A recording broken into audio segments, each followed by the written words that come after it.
오늘은요, 이거 삼성전자 총파업할 수도 있다. 이 얘기를 한번 해보려고 합니다. 시작하기 앞서, 저는 뭐, 주식 전문가 아니고요. 반도체 전문가 아니고요. 뭐, 삼성 주변에 사냐? 아닙니다. 그냥 주식 몇 주 가지고 있거든요. 그래서 이거 주가 어떻게 될까? 그래서 한번 좀 찾아보고 그 정리한 내용들을 좀 공유해 보려고 합니다. 제가 확인한 이 기사들은요, 뭐, 한국경제, 뉴시스, 한겨레, 조선일보, KBS 뉴스 조금 이 성향별로 이것저것 좀 다수 봤습니다. 그래서 이 종합적으로 본 뉴스 내용 좀 같이 이야기를 해보면서 주식 팔아야 되냐 말아야 되냐 한번 결정해 보도록 하겠습니다. 삼성전자 노사 갈등 총파업 예고로 정점에 점점 가까워지고 있습니다. 삼성전자 노조가요, 오는 5월 21일부터 6월 7일까지 약 18일간 총파업을 예고한 상태인데요. 앞서서 노사 간 사후 조정이 결렬이 되었고 이후에도 뚜렷한 접점을 찾지 못했다. 갈등이 장기화되는 분위기입니다. 이런 상황에서 삼성전자 경영진이 대국민 사과문 발표를 했죠. 그리고 동시에 노조의 대화 재개를 요청을 했습니다. 그런데 노조가요, 성과급 제도 개편 요구 쉽게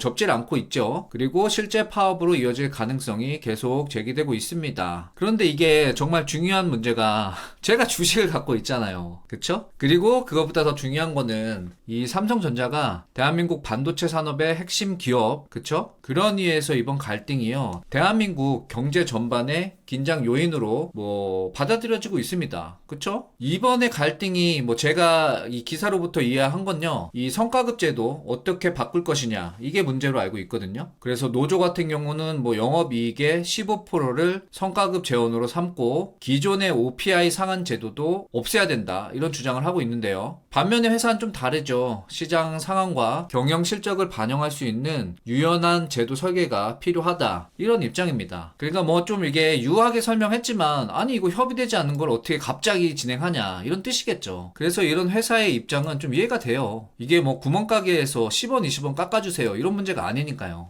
아무튼 그리고 기사에 따르면 노조가 강하게 반발하는 이유, 배경, 임원 보상 문제, 이게 내용이 크다고 합니다. 2023년 반도체 부문이 대규모 적자를 기록을 했는데요. 당시에 직원들은 이 성과급을 받질 못했대요. 그런데 반면에 일부 임원들은 수십억 원대 상여금을 받은 사실이 알려졌습니다. 그러면서 박탈감 당연히 느껴지죠. 그래서 이런 이유들 때문에 이 직원들의 성과급 액수뿐만 아니라 성과급에 대한 산정 방식이 좀 공정하고 투명한가, 이런 내용들을 문제 삼고 있습니다. 근데 이거는 또 직원들의 입장이고요. 반대로 회사의 입장에서 생각해보면 어떻게 보면 회사의 영업기밀 노출이잖아요. 그래서 이런 이유로 해서 구체적인 산식을 공개하지 않고 있다, 이런 대목에서 서로 간의 이 불투명성, 갈등이 핵심 요인으로 지목이 되고 있습니다. 그래도 지금 이 분위기가 장난이 아니잖아요. 반도체 하나로 먹고 사는데. 그래서 이 갈등이 커지니까 삼성전자의 경영진도 공개적으로 고개를 숙였습니다. 일단 사장단 명의의 사과문에서 노사 문제로 국민과 정부에게 부담을 끼쳤다며 세 차례에 거쳐 사과의 뜻을 밝혔는데요. 동시에 노조를 한 가족이자 운명 공동체다라고 표현을 하면서 조건 없는 대화에 나서겠다, 이런 입장을 내놨습니다. 그리고 정부도 지금 걱정이 됩니다.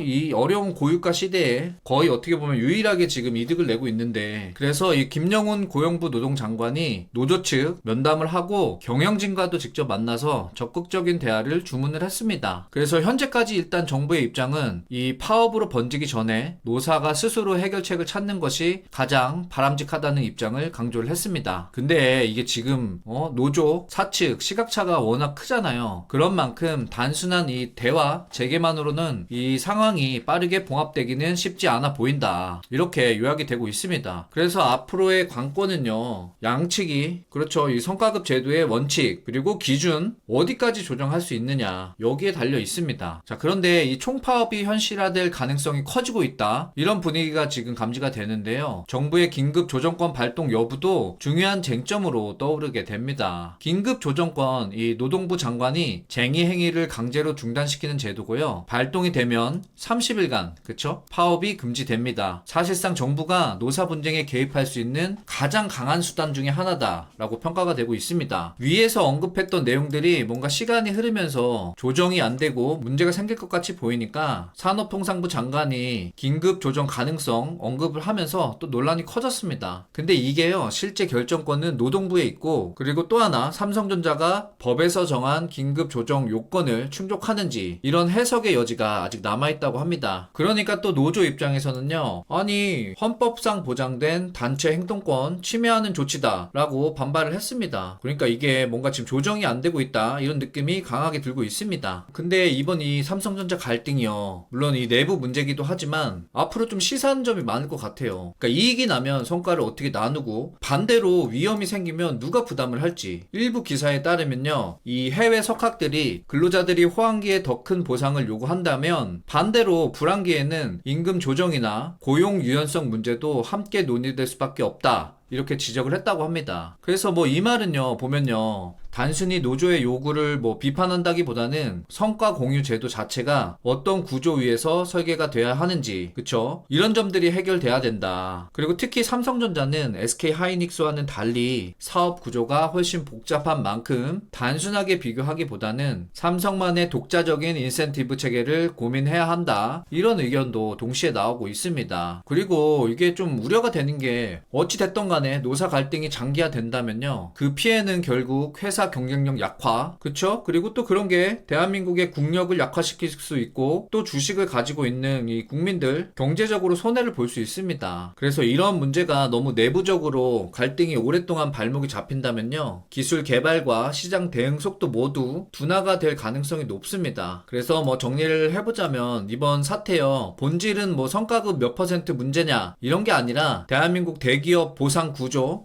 그쵸? 그리고 노동 질서 어디까지 바꿀 수 있는 것인가, 이런 문제를 생각해 볼 수 있는 본격적인 시험대라고 생각해 볼 수 있겠습니다. 근데 제 개인적인 생각은 이래요. 만약에 회사가 이익이 나서, 그쵸? 큰 이익을 냈다면 이거를 뭐 정해놓고 나눠줄 수 있어요. 그리고 이런 부분들은 직원들의 이런 동기부여를 하기 위해서 반드시 필요한 부분이라고 생각을 하고요. 자, 그러면 이런 케이스를 똑같이 어려울 때도, 즉 회사가 적자를 볼 때도 회사에 어려움이 생기면 나중에 직원들이 이런 플러스 경우를 생각해서 또 다 같이 이런 어려움도 나눠 가져야 된다. 그래서 이 사이에 좀 밸런스를 찾아서 잘 협의가 되었으면 하는 바람입니다. 그래서 결론, 저는 이 지금 드러난 정보를 본다면요, 사실 주식을 팔고 싶습니다. 그래서 월요일 날 좀 어떻게 되는지 변화를 보고 결정을 한번 해보도록 하겠습니다. 근데 지금은 뭐 90% 이상 판 쪽으로 지금 마음을 잡았습니다. 자, 이렇게 해서 오늘은 이 동네 아저씨가 어떻게 하면 주식 방어를 해볼까, 이런 고민에 이 삼성전자 노조 갈등 현황 이 이야기를 정리해 봤습니다. 뭐 다른 이런 고민 이야기도 앞으로 듣고 싶으시면 팩트남 채널 구독, 좋아요 부탁드립니다. 제가 준비한 영상은 여기까지입니다. 오늘도 즐거운 하루 보내세요.